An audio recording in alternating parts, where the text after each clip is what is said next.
So yung mga ginawa niya, iniisip niya na hindi na siya kayang patawarin ng Diyos. Kaya ang ginawa niya, nagpatuloy siya sa paggawa ng masama.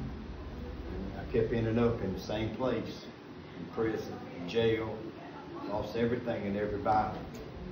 No, nawala lahat sa kanya, kaibigan niya, no? Siguro pati pera niya, kayamanan niya, nawala lahat kasi nakulong siya. When I accepted Jesus Christ as my Lord and Savior, He took all that away from me. God forgave me for all the bad things I've done, and all the people I've hurt in my life. And He wants to do that for y'all. So, nung tinanggap niya ang Panginoon, naligtas siya. Nung pinatawag siya ng Panginoon. At yung bagay na gusto niyang i-share sa inyo, yung part sa inyo. No? Na at siya, kagaya niya na iniisip niya siya na yung pinakamasama siguro. Pero nakareceive siya ng pagpapatawad at pagmamahal mula sa Panginoon. So what I'm telling you is, if you're not saved today, don't be embarrassed to ask one of us to show you how to lead you to Jesus Christ, because He will change your life. God will forgive you for everything you've done. So we love y'all. We want to see the best for y'all.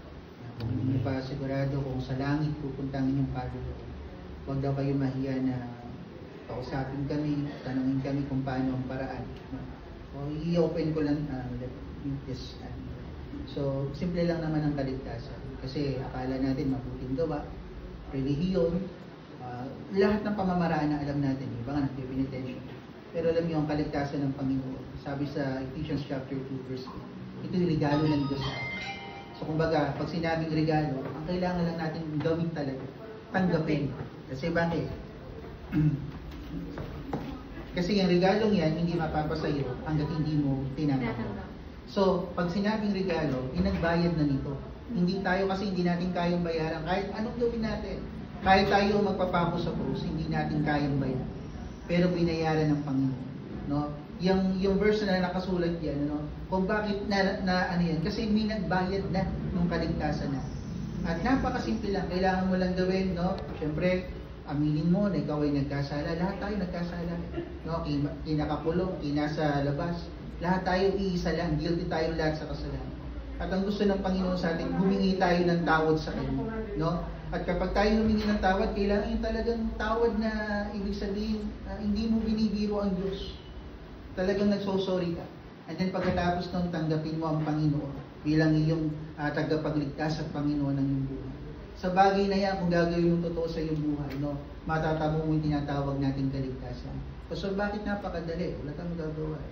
Kasi nga pinadali ng Diyos para hindi na tayo mahirapan. Alam niyo kung bakit?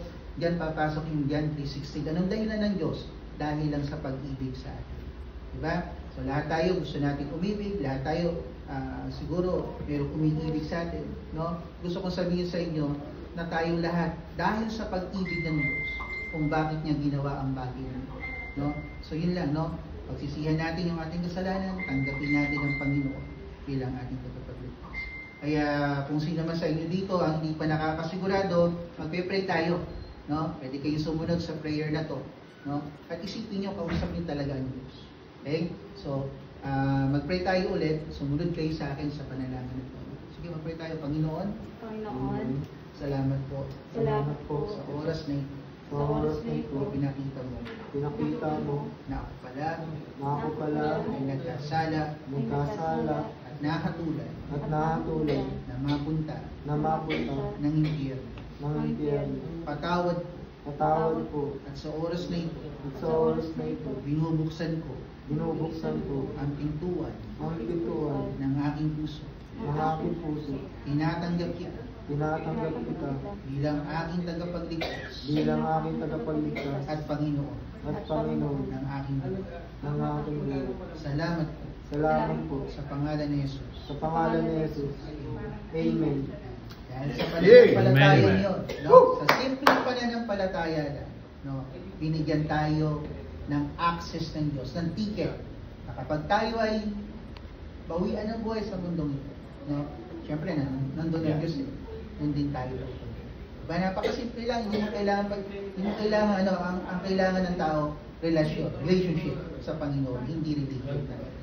Eh, yung religion namin hindi makakapag-decide dito. Kaya sana po, pagbulay-bulayan natin ano. So, habang nandiyan, alam niyo, hindi disgrasya, it's not an accident na nandito kayo. No? Kaya ito yung pagkakataon na binibigay ng Diyos sa inyo upang mas lumalim ang pagkakakilala Diyos. Okay? So kami, we're praying for you. Amen. At hopefully matapos itong kaso ninyo, makalabas kayo, no? At sana paglabas ninyo, baunin nyo yung napakinggan nyo mula sa salita ng Brother. Okay, so thank you Brother Yasi, thank you Brother Trey for explaining it to us. No? Itanong po kayo. Saan po yung pinaka-church mo? Kami dito kami sa sa Kaikwit 1. Pero boundary kami ng Asis at ng Kaikwit 1. Kung alam mo yung papuntang Panong yan, Yes po. yung shortcut doon, yung may bagong tulay, doon yung way. Makikita mo yung Pleasant View Baptist Church. Medyo pagulang kami konti, pero nasa tabing daan. Recently po. Kaya sana pag nakalabas kayo, no? Kami naman po nagano. Oo, sige, welcome kayo doon, no? So, ito, lagi namin ini-invite kahit yung mga nauna noon. Kaya lang, hindi ko lang kung nalipat pa sila o sa ibang lugar sila na. Pero pag nakalabas kayo, you are more than welcome sa church na. You say you want to come to church? Yeah, just asking for the Amen. Amen. Amen. Amen. Amen. Very good people. Amen. Very good people. Yeah. Very good church. Very good pastor. Bawal lang kay English. Okay po, sige. So, ano na po tayo. Salamat po ng marami and we're done. So, dalawang bagyo. Pero yung isang bag kasi, doon sa Amadeo. Only one bag. Only one? Okay. The one with extra wraps. This one we're going to No, give to it's the fine. Thank you. another Yes. day. Yes. We Dalawang love y'all. single We na- praying